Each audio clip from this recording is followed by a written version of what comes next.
하나님 말씀 함께 나누겠습니다. 에베소서 6장 1절로 4절까지입니다. 자, 오늘은 거룩함 그 8번째 부모와 자녀에 대해서 가르치시는 하나님 말씀 함께 나누겠습니다. 우리 같이 봉독하시겠습니다. 자녀들아, 주 안에서 너희 부모에게 순종하라. 이것이 옳으니라. 내 아버지와 어머니를 공경하라. 이것은 약속이 있는 첫 계명이니 이로써 네가 잘되고 땅에서 장수하리라. 또 아비들아, 너희 자녀를 노엽게 하지 말고 오직 주의 교훈과 훈계로 양육하라. 아멘. 지난주에 우리 가정에 대해서 하나님 가르치신 말씀 함께 들었습니다. 가정의 의미, 여러분 기억나십니까? 네, 가정에는 하나님의 절대 가치가 임하여야 그 가정의 존재 의미가 있다, 이렇게 말씀하신 것입니다. 가정에 하나님의 절대적인 법이 지배하는, 그 하나님의 그 손길이 그 가정에 있어야 그것이 곧 가정이다, 이렇게 말하는 거죠. 하나님의 절대적인 법, 하나님의 절대적인 가르치심, 뜻, 그것이 그 가정에서 존중되어질 때 그것을 곧 뭐라고 한다고요? 가정이다.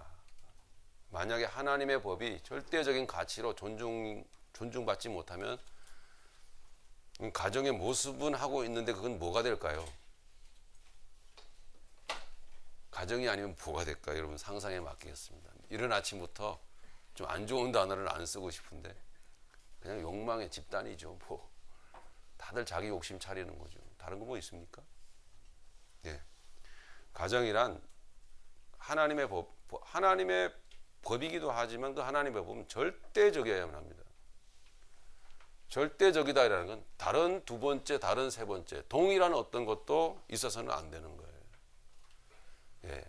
비슷한 것도 거기에 존재해서는 안 되는 것입니다. 오직 하나. 예. 그것이 절대적인 것이죠. 그 하나님의 절대적인 법이 지배하는 곳, 그것이 어디라고요? 가정이다. 그걸 가정이라 부른다라는 얘기. 그래서 5장 21절을 다시 한번 보시면, 그래서 21절에 이렇게 말씀하고 있는 거예요. 여러분, 우리 가슴에 새겨지기를 바랍니다. 같이 읽어보겠습니다. 그리스도를 경외함으로 피차 복종하라. 네, 그리스도를 경외함으로가 뭐예요? 네, 절대적인 하나님의 법에 절대적으로 순복하라. 하나님의 절대적인 법만이, 그것만이 옳으십니다 라고 하는 고백인 거죠. 여러분 가정에 그런 고백이 있습니까? 여러분 남편 된 여러분들에게 하나님의 법만이 내게 절대적이십니다, 이런 고백이 있으십니까? 여러분 아내 된 여러분들에게 물어보죠. 하나님의 법만이 내게 절대적이십니다, 이런 고백이 있으십니까? 그러시다면 그렇게 불편할 리가 없는데, 가정이 좀 이상하네요. 자, 그럼 남편은 그 하나님의 그 절대적인 법을 어떻게 해야 되죠? 남편은 표현해내야 돼요. 이게 남편입니다. 힘드세요? 예, 어떻게 하시면 되는 줄 아세요? 하나님의 법을 표현해내야 돼요. 그게 남편입니다. 힘드십니까? 방법 알려드릴까요? 여러분 집에 가보시면 벽이 많잖아요. 예? 사방에 벽이죠. 그 벽에다가 어떻게 하면 돼요? 네. 제가 드리는 이 말씀이 맞다면, 그죠? 맞다면 아내들아, 남편에게 순종하라. 응? 남편은 그리스도 됩니다. 네. 그리스도와 같이 네가 교회에 나와서 그렇게 하나님을 찬양하고 그렇게 예수님께, 오직 예수님밖에 없습니다, 예수님만이 거룩하십니다 라고 고백한다면 그 예수가 누구라고요? 네 남편이다. 우리 지난주에 나눴던 내용 아닙니까? 네. 자, 그렇게 성경은 가르치고 있습니다. 그렇기 때문에 남편은 하나님을 표현해 내야 됩니다. 그럼 저는 어떠냐고요? 제 아내한테 물어봐야죠. 뭐 제가 말하기는 좀 쑥스럽고. 예. 제가 하나님을 표현해내는 것 같아요? 표현해내는 것 같아요?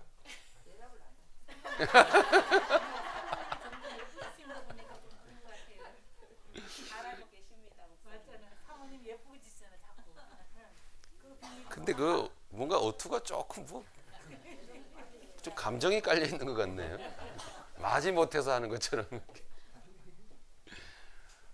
예, 나름 주신 믿음 안에서 노력하고 있어요. 제 얘기를 받지.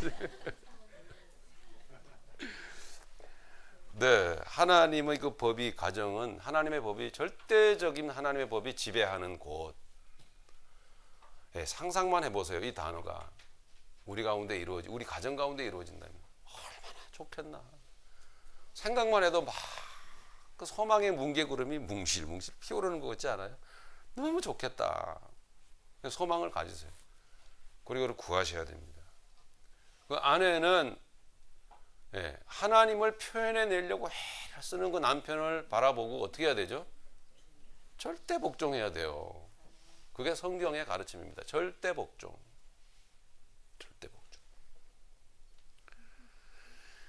자, 아내들에게 한번 물어보죠. 만약에 아내들이 남편에 대해서 저항을 하고 혹은 남편을 무시하고 하는 태도를 자식들이 본다면 그 자식들은 절대적인 가치에 대한 소망을 잃어버립니다.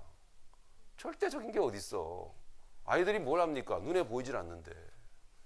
아빠가 보여줘야 되는 거예요, 그거는. 예, 가정에서 아빠가 보여주는데 아이들이 학교 가서 선생님한테 그걸 배웁니까? 선생님이 절대적인 하나님의 가치를 표현해줘요? 안 해주잖아요. 그럼 어디서 배워요? 우리 자녀들이 어디서 그걸 배워야 됩니까? 가정에서밖에 더 있어요.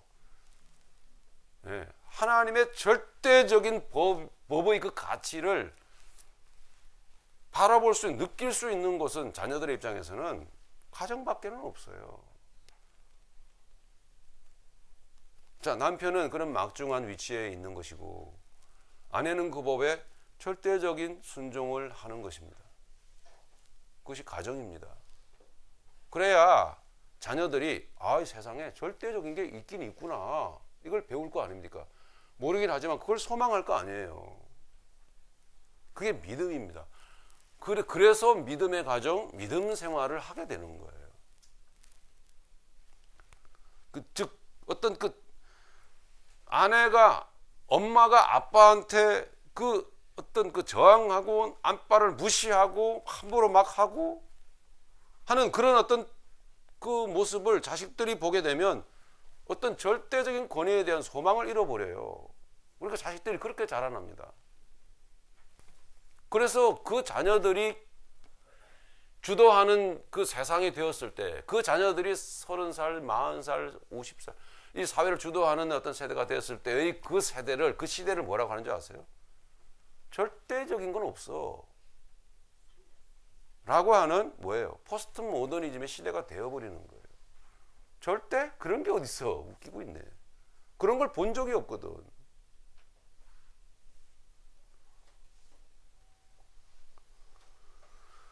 포스트 모더니즘이 뭐예요? 그런 거 없는 거예요. 하나님 같은 거 없어. 절대권이 그런 거 없어. 내가 하고 싶은 대로 하면 돼. 그게 최고야. 네, 내가 하고 싶은 대로 해버리는 것. 오늘날 자녀들이 그러지 않습니까? 자녀들 책망할 게 아니라 부모들이 보여준 게 없는 거예요. 그래서 그래. 우리 부모들이 깊이 생각을 해야 됩니다. 자, 아담과 하와가 하나님 앞에서 어떻게 살았습니까? 어떻게 살았어요? 불순종했잖아요. 그렇죠? 하나님의 절대 권위에 불복종했습니다. 마귀를 따라갔습니다. 그렇죠? 그래서 어떻게 됐습니까? 마음에 병이 들었죠? 너 때문에. 아마 성경이니까 안 나오겠지만 이년아 이랬을 거예요. 응? 그리고 아내는 요즘 남편에게 또 안 그럽니까? 좋은 말로 해서 인간아 그러지. 인간아 가로 열고 뭐예요? 그 쌍놈 새끼야. 그래요? 그런 아내들도 많아요. 예? 내가 애 때문에 산다. 네 보고 사냐? 그러고 막 그냥 같이 싸우죠. 애 때문에 살면 그러면 안 되죠. 자, 그래서 아담과 하와의 가정에 나타난 그 모습이 창세기 4장이에요. 인류 최초의 살인 사건이 나오는 거예요. 뭐가 없어서? 하나님의 절대적인 법을 모르는 거예요. 이게 아담의 가정이지 않습니까? 네. 그래서 자, 오늘 말씀은 자녀들에게도 주 안에서라고 하는 거예요. 주 안에서. 자, 6장 1절 보십시다. 자녀들아, 우리 다 자녀들이죠? 예, 부모가 되었지만 그 옛날 우리는 또 자녀였잖아요. 그리고 우리에게 자녀가 있습니다. 자녀들아 어떻게 하라고요? 주 안에서 너희 부모에게 순종하라. 이것이 옳으니라. 주 안에서라고 하는 거죠. 맞습니다. 그러나 자녀들에게만 하는 말이 아니고 이것은, 그죠? 부모가 얼마나 자녀들 보는 앞에서 하나님의 절대 권위적 삶을 보여줘야 하는지를 가르치는 부분이라고요. 오늘 자녀들이 부모를 거역한다고 하는 것은 그 책임이 부모들에게 있다라고 하는 것을 인정하시죠? 자녀들이 부모를 거역합니다. 그렇죠? 자녀들이 부모들에게 대듭니다. 아니요. 부모들의 목에 칼을 들이다 댑니다. 자기 부모를 욕을 합니다. 예. 이렇게 자녀들이 부모를 거역하는 세상에 우리는 살고 있습니다. 그 책임이 부모에게 있다라고 하는 거. 이미 디모데후서 3장 1절을 좀 많이 아시죠? 거기에 보면은 이미 하나님께서 말씀하신 예언해 놓으신 그대로 이 세상에 되어져 가고 있는 거예요. 디모데후서 3장 1절을 보니까 너희는 이것을 알라. 말세에 고통하는 때가 이르리니 사람들은 자기를 사랑하고, 예? 돈을 사랑하고 자랑하고 교만하고 부모를 사랑하지 아니하고 거룩하지 아니하며 부모를 거역하고, 그럴 때가 올 거라는 거예요. 그 때가 뭐예요? 이 시대잖아요.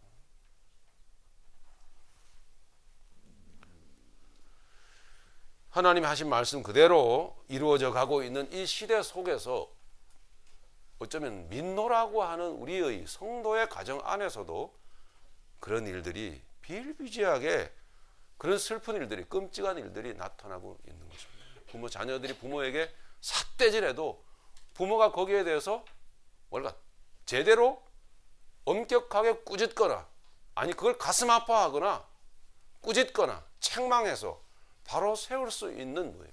하나님의 법이 자기 자신에게 없는 거예요. 부모에게 없어요. 다시 한번 말씀드립니다. 하나님을 표현해내야 되는데 남편들은 없는 거예요. 그게 어쩌면 그러니 하와의 잘못은, 하와의 범죄는 하와의 범죄가 아니야. 아담은 아예 노골적으로 범죄를 했어요. 하와가 먹으라고 하는 그걸 그냥 먹었어요.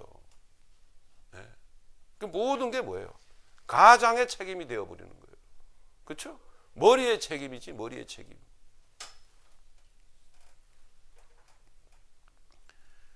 아담의 책임인 거죠. 그러니까 아담이 모든 짐을 지고, 오늘날 보편적 아담들이 여기에, 아담이 하나 둘 셋 넷, 오늘 처음 오신 아담도 있네. 아담 이거 진짜 많이 계신데, 이 아담들이 다 책임을 져야 되는 것입니다. 그것이 성경의 가르침입니다. 그러나 아담들이 책임을 안 집니다. 하나님이 만드신 저 여자가. 네. 그리고 나서 그래도 양심은 있었는지 마지막에 한마디 살짝 인정을 합니다. 하나님이 만드신 전현이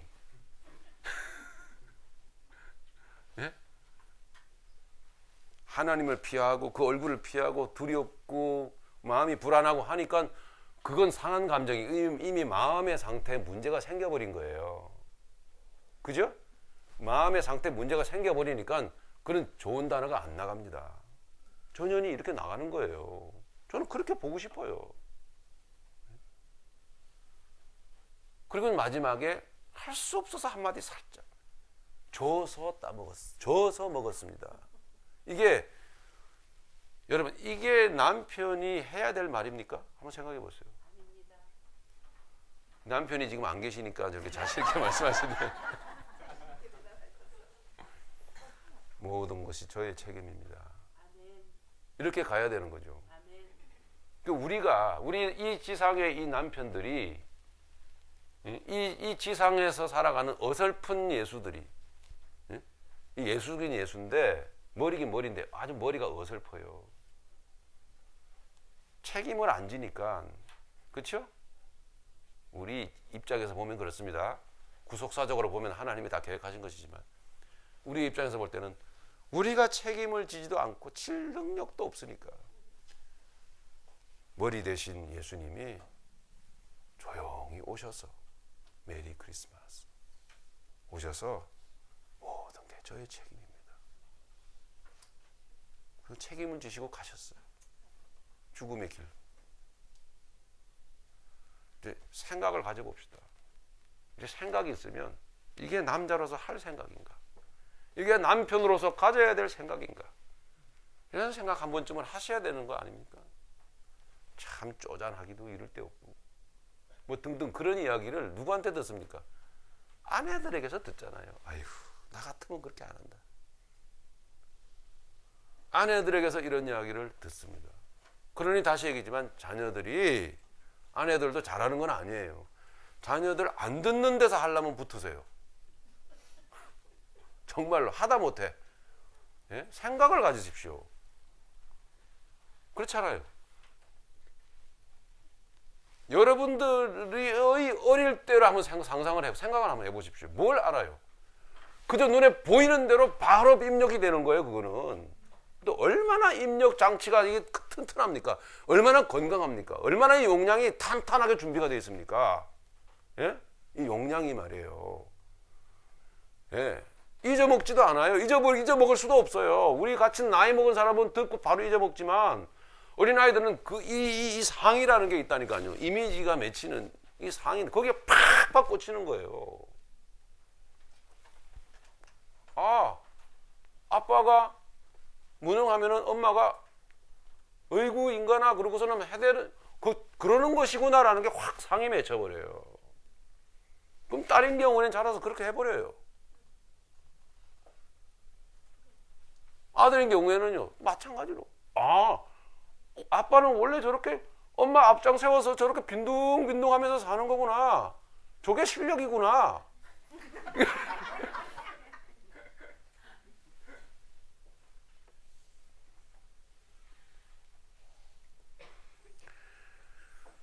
두려운 사실은 디모데후서 3장 1절에 제가 읽어드렸지만 이미 말세의 징조를 예고한 대로 되고 있다라는 겁니다. 이게 두려운 일이에요. 근데 그 말세의 징조를 예고한 그 예고가 만약에 내 가정에서 그게 이루어지고 있다면 이건 너무너무 지옥에 가까운 거예요. 끔찍한 일입니다. 자, 자녀들에게로 넘어가 봅시다. 자녀들아 주 안에서 너희 부모에게 순종하라. 이것이 옳으니라 그랬습니다. 그죠? 왜 순종해야 되죠? 왜요? 네. 창조주 하나님의 부모와 자식지간의 창조주 하나님의 자연 법칙이 그래요. 여러분 자연 법칙은 거스릴 수가 없는 거예요. 거스리는 그 자가 다치게 돼 있어요. 자연의 법칙 있잖아요. 봄, 여름, 가을, 겨울 그런 거나 마찬가지예요. 이 법칙을 거스르면은 반드시 크게 화를 당할 수가 있습니다. 당하게 되는 거죠. 왜 자녀들은 부모에게 순종을 해야 되냐 하면 하나님의 창조주의 하나님의 자연 법칙이기 때문에 그래요. 다만 주 안에서 순종하라. 자녀들이 볼 때에 여러분들에게 이 부모가 나가서 여러분 공부해야 되는데 공부 안 시키고 저기 나가서 저기 뭐 병신인 것처럼 앵벌이라 그러죠, 한국에는. 이래가지고 거짓으로 앵벌이해서 돈을 벌게끔 만든다든가. 응? 아니면 뭐 여러분들 저기 가가지고 어디 뭐 도박장에 가서 뭐 도박해서 돈 벌어오게 들어갈 수도 없지만 고의적으로 죄를 짓게 만드는, 세상 법을 어기게 만들고 죄를 짓게 만드는, 남의 걸 도둑질 해오라고 시킨다든가. 이건 여러분 해야 돼, 안 해야 돼요? 장애나? 똑똑하네요. 이게 어려운 말을 다 알아듣고. 네. 그런 거는 여러분 순종하면 안 돼요. 왜? 하나님의 법이 아니거든. 근데 이런 거는 있습니다. 부모가 예수를 안 믿어. 네? 근데 난 자식이야. 나는 예수를 믿어. 결혼식을 했어. 부모님 손님이 결혼식 하객으로 왔어. 어른들은 다 그러죠. 결혼식장에 술이 없으면 어떡해. 흥이 안 나. 부모님은 예수를 안 믿어요? 나는 예수를 믿어요. 기독교인은 술 마시면 안 돼요. 그래서 술 대접을 해서는 안 되는 거죠. 근데 부모님 손님들이 다 안 믿는 사람들이에요. 어른들이. 어떻게 해야 되죠? 해야죠. 그러면 해야죠. 예. 그게 부모님을 공경하는 거예요. 예. 내가 예수 믿는다고? 내가 술 안 마신다고? 여러분 잘 들으셔야 돼요. 굉장히 어쩌면 어려운 얘기일 수도 있어요, 이게. 예. 자녀라고 하는 것은 부모 자식지간에는 부모를 공경해야 될 자녀의 입장에서는 그 자체가 하나님의 자연 법칙입니다. 예. 하나님이 주신 믿음 안에서 나를 믿음의 자녀로 만드신 그 은혜 안에서 부모에 대한 생각을 해보십시오. 하시면 이것이 이 상황에서 부모님의 입장에 대하여, 부모님의 자기 손님의 입장에 대하여 부모님의 입장을 생각을 해보고 그 부모님을 공경하는 입장이 되면 나는 마시지 않더라도 부모님들의 손님이 뭘 합니까? 그럼 대접해야 됩니다.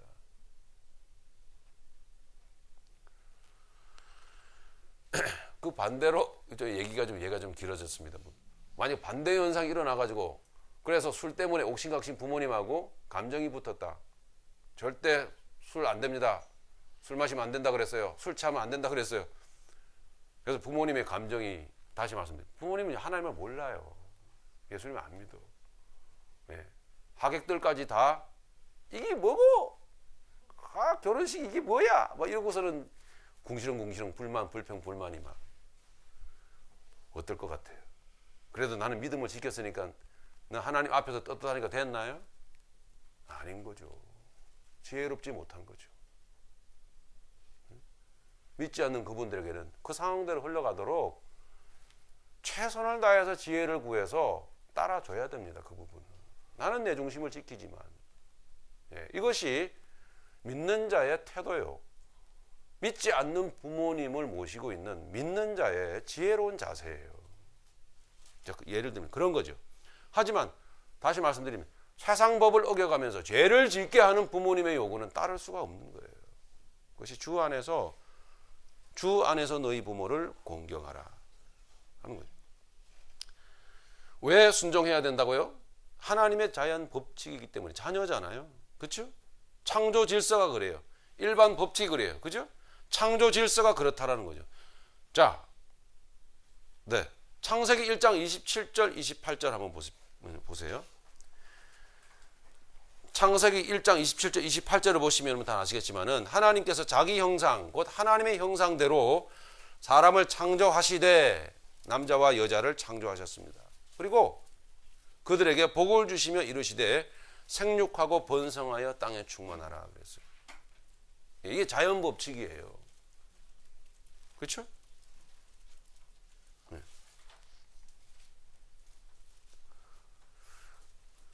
하나님이 자기 형상 곧 하나님의 형상대로 사람을 창조하시되 남자와 여자를 창조하시고 그들에게 복을 주셨죠. 그리고 말씀하셨습니다. 생육하고 번성하라. 부모가 낳은 거예요. 이게 자연 법칙이에요. 그래서 부모를 공경해야 되는 거예요. 땅에 충만하라. 땅을 정복하라. 바다의 물고기, 하늘의 새, 땅에 기는 모든 생물들을 다스리라 하시니라. 그죠? 이게 하나님의 자연 법칙이라니까요. 나는 자녀다. 엄마가 있다, 아빠가 있다. 이게 뭐라고요? 하나님의 창조 질서예요. 자연 법칙이에요. 예. 이 원칙을 어기고 부모를 거역하고 부모에게 욕을 하고 대들고 부모의 말씀을 듣지 않는다라고 하는 것은 큰 화를 당하게 되는 것입니다. 하나님의 자연 법칙을 어기게 되면 엄청난 화를 자초를 하게 되는 거죠. 우리는 이 우주 공간을 벗어날 수가 없습니다. 이 대기권을 벗어나면 죽어요. 사람들이 이 우주를 끊임없이 연구를 하고 탐하고 있지만 갈 수가 없어요. 예. 만약에 애를 써서 이 우주 밖을, 이 대기권 밖을 뛰쳐나가게 된다면 어떻게 됩니까? 죽음이에요. 마찬가지죠. 예. 자녀의 복은 부모로부터 내려가게 하나님이 그렇게 만드셨다라는 거예요. 그죠? 그게 믿는 자녀든 믿는 부모든 믿지 않는 부모든 다 마찬가지예요. 하나님의 자연 질서예요. 우리 믿는 사람들이 하나님의 창조 자연 질서를 더욱 잘 지켜야 돼. 그렇죠? 다시 믿지 않는 부모 공경 안 해도 됩니까? 하셔야 돼요. 절대적으로 하셔야 돼. 절대적으로. 자녀의 복은 부모로부터 내려가게끔 하나님이 하셨다는 것입니다. 그렇게.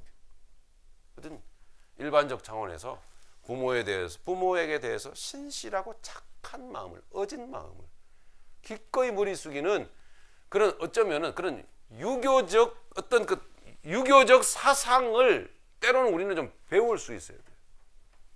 예? 기독교인의 유익으로 인하여서 기독교인의 유익을 더 유익되게 하기 위해서 어쩌면 유교적 사고 방식을 좀 배워야 될지도 몰라요. 그만큼 하나님은 부모로부터 그 복이 자녀에게로 흘러내려가게끔 하셨다. 창세기 1장 27절 28절에 말씀 우리 확인했습니다. 왜 순종해야 되는가? 그게 자연 법칙이기 때문에 그래요. 왜 순종해야 되죠? 하나님의 명령이에요. 그게 하나님의 명령이라고요. 마태복음 15장 4절 한번 찾아보죠.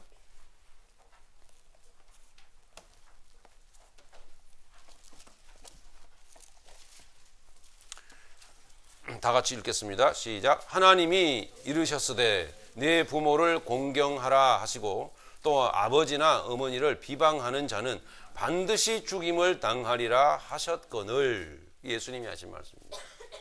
네. 다시 한번 읽을까요? 하나님이 이르시되 네 부모를 공경하라 하시고 또 아버지나 어머니를 비방하는 자는 반드시 죽임을 당하리라 하셨거늘. 네. 이건 뭐죠? 명령이잖아요. 그죠? 명령. 하나님의 명령이기 때문에 이게 뭐예요? 10계명을 예수님이 인용하신 겁니다. 그죠? 제5계명을 인용을 하신 거죠. 명령이기 때문에 자녀들은 뭐 해야 돼요? 순종해야 되는 것이죠.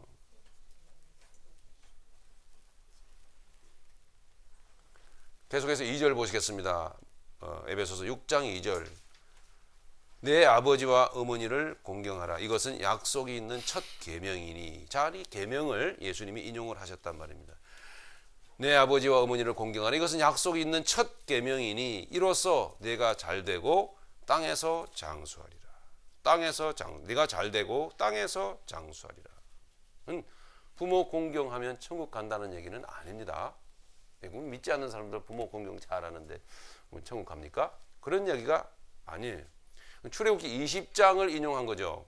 출애굽기 20장 여러분 찾아보겠습니다. 출애굽기 20장 12절에서 하나님 그렇게 말씀합니다. 자, 찾겠습니다.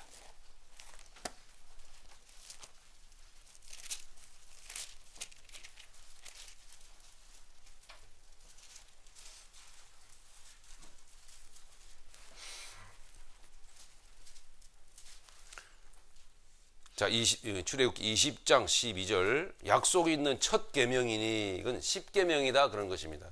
10계명 안에서는 5번째 계명이죠. 12절을 같이 읽어보겠습니다. 네 부모를 공경하라. 그리하면 내 하나님 여호와가 내게 준 땅에서 내 생명이 길리라. 장수하리라 이 말이죠. 예, 장수하리라. 그러니까 부모 공경하면 오래오래 산다 그런 뜻이 아니고, 부모 공경해도 단명하는 사람들 많아요. 부모 공경하면은 이 세상에서 오래오래 산다 그런 뜻이 아닙니다. 부모를 공경하라. 그리하면 무슨 뜻이냐? 내 하나님 여호와가 내게 준 땅에서입니다. 그죠? 하나님이 내게 준 땅에서. 하나님이 우리에게 준 땅에서가 뭐예요? 천국이죠. 역사적으로 가나안 땅이죠. 예, 천국에서 내 생명이 길리라. 여러분, 천국에서 생명이 뭐 긴 횟수가 있습니까? 뭐 긴 나이가 있어요? 없죠. 이 말은 무슨 뜻이에요? 그러면요, 내 부모를, 이 세상 살아가는 동안 내 부모를 공경하라. 그리하면, 주 안에서 공경하라. 그리하면 영원한 천국의 복이 너의 인생에 부어질 거다라는 얘기예요. 영원한 저 하나님 나라, 하나님의 나라, 이거 완전한 그 복이, 우리는 하나님의 나라가 도대체 얼마나 완전한지, 어떤 곳인지를 잘 몰라요. 잘 몰라요.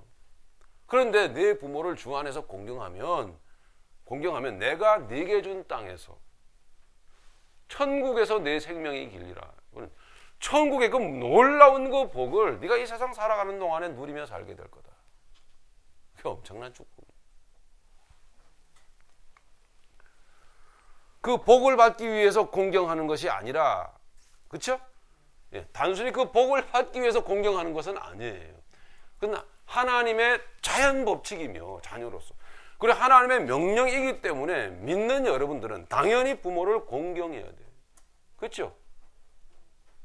그래서 그렇게 그 하나님의 뜻 가운데서 부모를 공경하게 된다면, 그 뜻이 우리의 인생 가운데, 자녀된 우리의 삶 가운데 이루어지게 된다면, 그래서 하나님은 그 놀라운 하늘의 축복을 너희 살아가는 세상 삶의 어간 동안 너의 인생 가운데 있게 할 거다. 너도 언젠가는 부모가 될 거 아니냐. 부모로서의 그 하나님의 절대 법의 절대 가치를 느끼면서 그 법에 순종해 가면서 너의 자녀를 복되게 양육하게 내가 해줄게. 이런 놀라운 은혜가 하나님으로부터 우리에게 주어지는 것입니다. 다만 그 복받기 위해서 부모를 공경한다고 하는 것은 그 생각이 뭐예요? 이미 욕망이잖아요. 그죠? 예, 그 생각을 갖는 순간 공경할 수가 없어요. 영원한 복을, 천국의 복을 이 세상 살아가는 어간에 누리게 될 것이다. 뜻입니다. 다시 본문으로 돌아가겠습니다. 자, 그러면 에베소 6장 2절 3절을 보니까, 이로써 그래서 네가 잘되고, 그렇게 말하고 있는 거죠. 땅에서 장수하리라, 이렇게 말하는 거죠. 땅에서 장수하리라. 출애굽기 20장의 말씀을 다시 생각을 해보면, 대입해보면, 예, 땅에서 하나님께서 여호와가 내게 주신 그 땅에서 네가 장수하리라. 영원토록 그 충만한 그 은혜와 그 큰 사랑과 그 능력을, 그 하나님의 그 은혜를, 그 놀라운 그 복을 살아가는 어간에 네가 삶 가운데서 천국을 누리면서 살게 될 것이다. 부모 공경이 매우 매우 중요한 것이죠. 우리의 삶 가운데. 4절을 갑니다. 땅에서 장수하리라. 네. 4절, 또 아비들아 너희 자녀를 노엽게 하지 말고 오직 주의 교훈과 훈계로 양육하라. 네, 자녀와 부모에 대해서 말하고 있습니다. 또 아비들아 너희 자녀를 노엽게 하지 말고 오직 주의 교훈과 훈계로 양육하라. 우리가 뭐 이 부분을 길게 설명할 이유가 없습니다. 얼마나 감정을 가지고, 얼마나 순간에 자기 감정을 드러내면서 자녀들을 대하고 있습니까? 자, 4절의 그 목적은, 자, 그렇게 함으로 하나님의 하늘의 그 신령한 복이 믿음의 자손, 그죠? 만세전에 택하신 백성에게로 흘러가게 하기 위함입니다. 이 4절의 말씀. 믿음의 과정을 통해서 하나님은 믿음의 자녀를 태어나게 하십니다. 그러니까 오직 주의 교훈과 훈계로 양육을 하라가 아니라, 어쩌면 주의 교훈과 훈계로 양육이 돼야 되겠죠. 믿음의 가정에 태어난 자녀들은, 자, 먼저 다시 한번 생각해 봅시다. 정말 당신과 나는 믿음의 사람 맞는가? 복음의 사람이 맞는가? 를 생각해 볼 필요가 있습니다. 근데 하나님은 만세 전에, 창세 전에 하나님이 미리 알고 계셨던, 그죠? 에베소서 1장에서 말씀하고 있죠? 지금 세상을 살고 있는 여러분들은 이 세상에 우연히 태어난, 이 세상에 우연히 태어난 생명체들이 아니에요. 하나님께서 창세 전에 미리 알고 계셨던 그런 하나님의 생명들입니다. 하나님의 자녀들이에요. 창세 전에 하나님의 자녀들이에요. 이게 뭐 신기한 일이죠. 잘 언뜻 이해가 안 되는 것이지만 그런 신비한 하나님의 하나님의 역사가 있었다라는 거예요. 그게 성경이 가르쳐 주는 거예요. 그 하나님의 그 생명을 원래 이 세상이 있기도 전에 존재했던 하나님의 그 지성과 하나님의 기억 속에, 하나님의 그 뜻 속에 존재했던 여러분들이에요. 결과가 이렇게 나타나서 믿음의 사람으로 살아가고 있는 것이지만 우리는 항상 눈에 보이는 현실과 결과만을 집중적으로 보는 결함을 갖고 있어요. 이게 본성적 결함이 그래요. 예. 그런데 우리의 존재라고 하는 게, 우리 정체가 그런 게 아니에요. 우리의 정체의 출발점은 이 세상이 있기도 전에 존재했던 그 무엇이 있는 거예요. 신기하게도. 예. 그게 나타난 거예요. 이렇게 믿음의 사람으로. 근데 나타났는데 어떻게 해요? 하나님은 자기 백성을, 자기 생명들을 그 믿음의 과정을 통해서 세상에 보내시는 거예요. 이게 굉장히 사절이 중요합니다. 돌아보십시오. 저나 여러분들이나. 내가 그렇게 하는 예수님을 믿을 실력이 있었나요? 돌아보세요. 솔직히 얘기를 생각을 해보세요. 내가 이렇게 하나님 뜻에 대해서 귀하십니다. 정말 하나님 뜻이 옳으십니다. 이렇게 동의하면서 살 지성적인 실력이, 감성적인 실력이, 영적인 실력이, 정신적인 실력이 내게 있었습니까? 생긴 거예요, 이게. 신기하게도. 영원 전부터 있었던 존재가 이 세상의 어떤 수단을 통해서 이 세상에 보내진 거예요. 그래서 뭐 김씨, 정씨, 최씨, 박씨, 아무개 그 다음에 이름을 달고선 세상을 살고 있는 거거든요. 엄밀히 말하면 진실로 예수를 만나는 순간 그 이름은 사라진 겁니다. 그 이름, 세상에 필요해서 그 이름을 사용하고 있지만 예수를 알게 되는 그 순간부터 그 이름은 사라진 거예요. 그 새 이름을 주신 거라고요. 그게 뭐라고요? 성도라고요.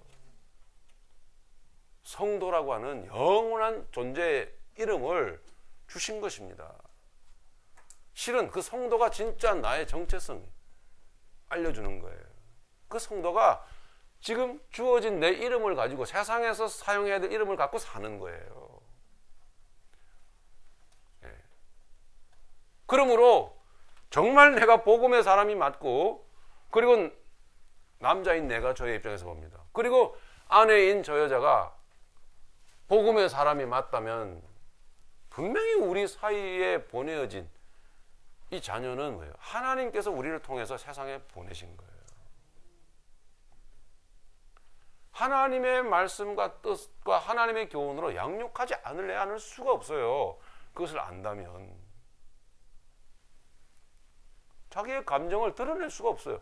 자기의 욕망을 대리만족하기 위해서 자녀들에게 세상 일을 시키고 자기의 어떤 그런 목적을 이루기 위해서, 못다 이룬 목적을 이루기 위해서 자녀들에게 뭔가를 강요를 하고 할 수가 없는 것입니다. 성도는 적어도.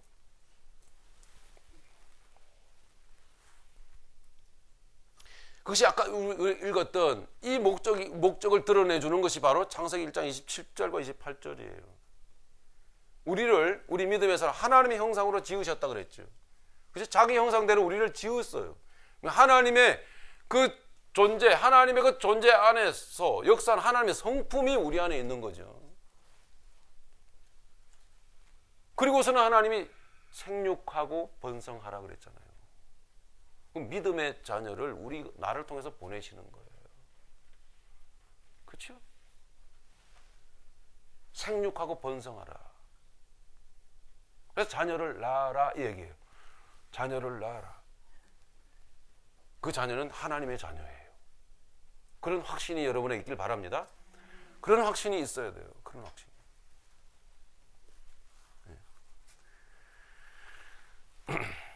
하나님의 그 뜻을 품고 목적을 품고 보내지는 하나님의 자녀들이었다 하는 것이죠. 그래서 자녀들을 화나게 하지 말라 하는 얘기예요.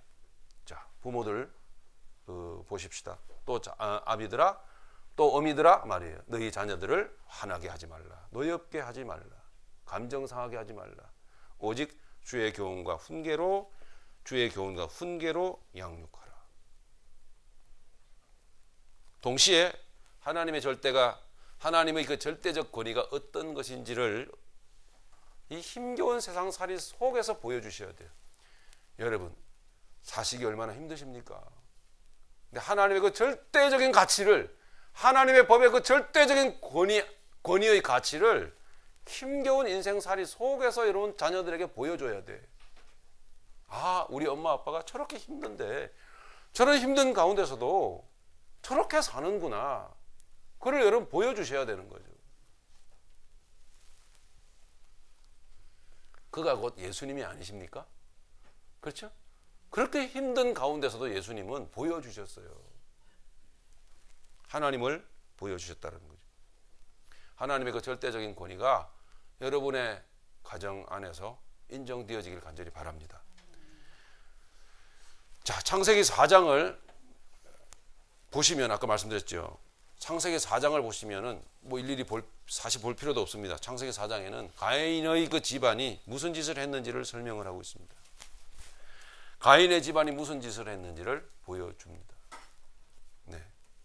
가인은 살인을 했고, 그리고 가인은 이미 많은 여자를 거느리게, 가인의 후예들은 많은 여자들을 거느렸죠. 일부 다처제가 가인의 집안을 통해서 나왔어요. 4장에는 참 끔찍한 하나님의 그 절대적인 가치를 인정하지 않는 그 가정에서 태어난 그 후손들이 이 세상을 어떻게 살아갔는지를 보여줍니다. 저마다 자기의 장기를 자랑을 하고 자기의 기술들을 뽐내고 세상에서는 최고로 인정을 받았지만은 가인도 살인했을 뿐만 아니라 가인의 자식들도 또 다른 살인을 하게 됩니다. 돌아가서 그 살인을 자랑하면서 내가 사람 죽였다고 그걸 자랑 삼아 이야기하면서 그걸 노래를 지어서 막 노래를 불렀어요. 그리고 우리 할아버지, 우리 조상 가인을 욕하는 사람은 벌을 7배나 받을 텐데 저주를 합니다. 나 사람 죽였거든. 누가 나를 욕을 하면 그 저주가 70배나 떨어지라 하고서 그걸 노래를 지어서 불렀습니다. 이게 가인의 가정입니다. 하나님의 법이라고 하는 것은 하나님의 절대적 가치는 죽음도 인정하지 않는 그런 가정에서 나타날 수밖에 없는 참혹한 현상, 4장에서 기록해 주고 있습니다. 잘 보시면 재미있는 결과를 보게 되는데요. 4장과 5장에 걸쳐서 두 족보가 나와요. 가인의 족보가 조금 나오고, 그리고 5장에는 믿음의 족보가 쭉 나옵니다. 근데 4장에 나와 있는 가인과 가인의 자손들의 이야기를, 저들의 삶을 간단하게 이렇게 쭉 보여준 반면에 5장에 넘어가면은 아담으로부터 다시 태어난, 즉 아벨 대신에 태어난 셋부터 시작해서 쭉 설명하면서 저들을 몇 살까지 살았다, 몇 살까지 살았다, 이게 나이가 쭉 나와요. 예. 가인의 자식들은 나이가 없어요. 근데 믿음의 족보는 나이가 있어요. 무엇을 의미합니까? 저들이 산 날을 하나님의 절대적인 존재 가치를, 하나님의 법의 가치를 친히 받아들이고 존중하고 그 가정으로 받아들이고 그 가정에서 그 가치를 유일하게 높이고 살아갔던 믿음의 가족들의 삶은, 그 가족들의 삶은, 그 계보는 하나님이 인정하신단 말이에요. 저들이 살았던 삶 자체를 가치 있는 인생으로 하나님이 인정을 하셔요. 그런데 가인의 족보를 보면은 나이가 없어요. 그냥 어떤 꼬라지로, 미안합니다.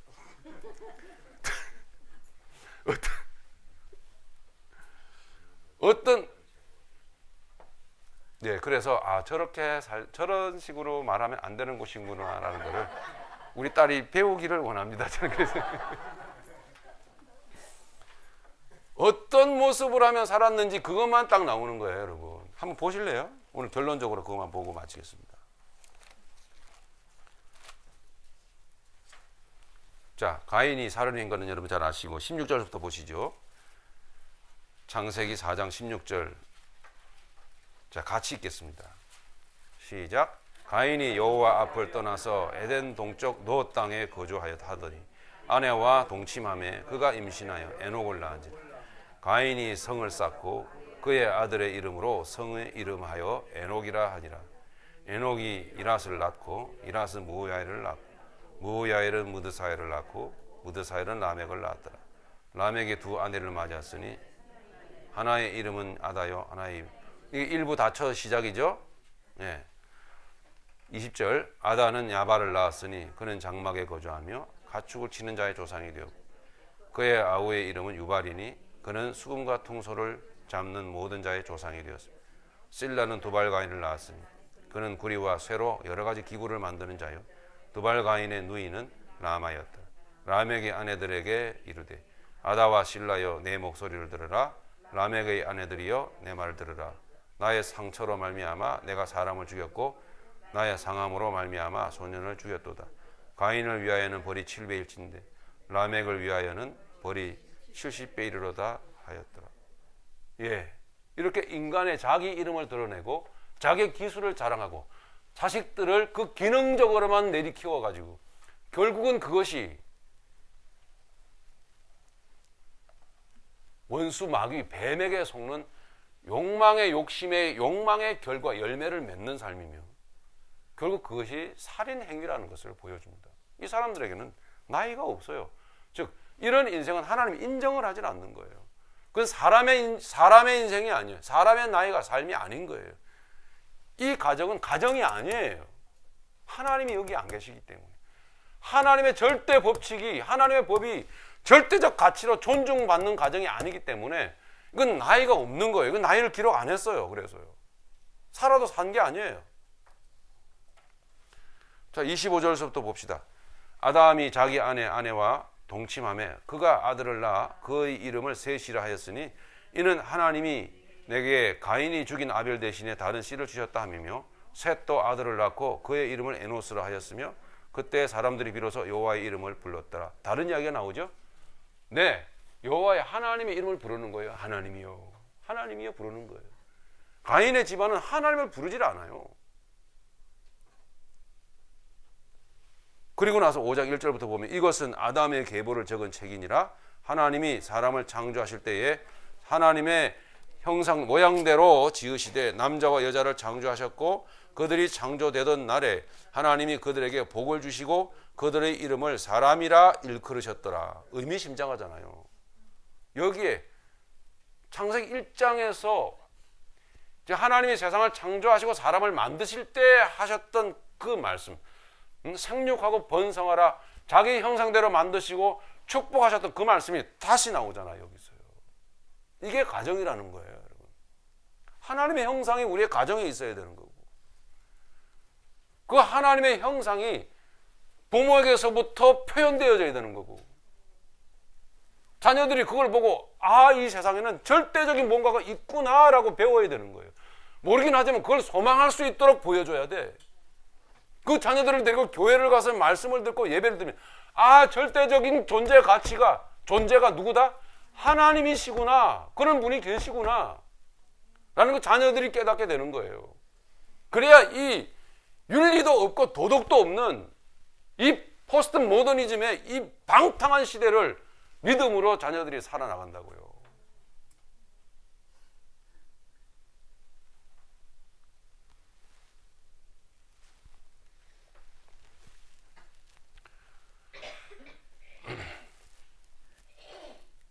자, 3절에 보십니다. 조금만 읽죠. 시작. 아담은 130세에 자기의 모양 곧 자기의 형상과 같은 아들을 낳아 이름을 셋이라 하였고 아담은 셋을 낳은 후 800년을 지내며 자녀들을 낳았으며 그는 930세를 살고 죽었더라.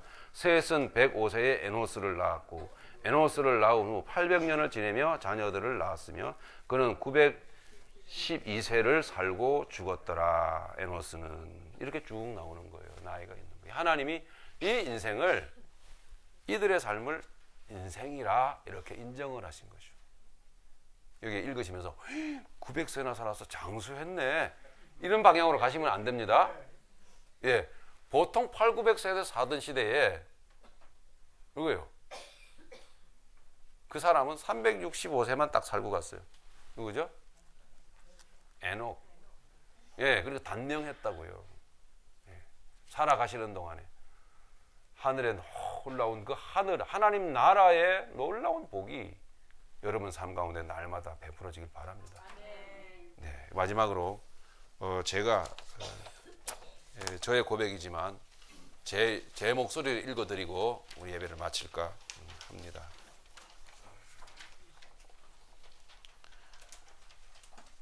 인생 50고개를 넘어가면서 세상에 달랑 하나뿐인 자식에게 무엇을 물려주고 갈 것인가 생각해 보았습니다.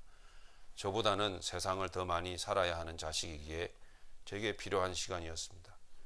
지금까지 함께 해온 시간이 많았지만 앞으로는 함께 할 시간이 점점 더 줄어들고 있기 때문에 반드시 필요한 시간이었습니다. 뒤돌아보면 저의 모습 속에는 저렇게 하면 안 되는 것이구나 하고 생각하게끔 하는 것이 많았습니다. 딸이 그것을 꼭 기억해 주기를 바랍니다. 그러나 이제는 저렇게 해야 하는 것이구나 하고 배우게끔 하는 것이 조금씩 늘어가는 것 같아 제 마음에 행복을 느낍니다. 잘 살았든 못 살았든 그저 자식에게 저의 인생 전부가 교훈이 되었으면 좋겠습니다.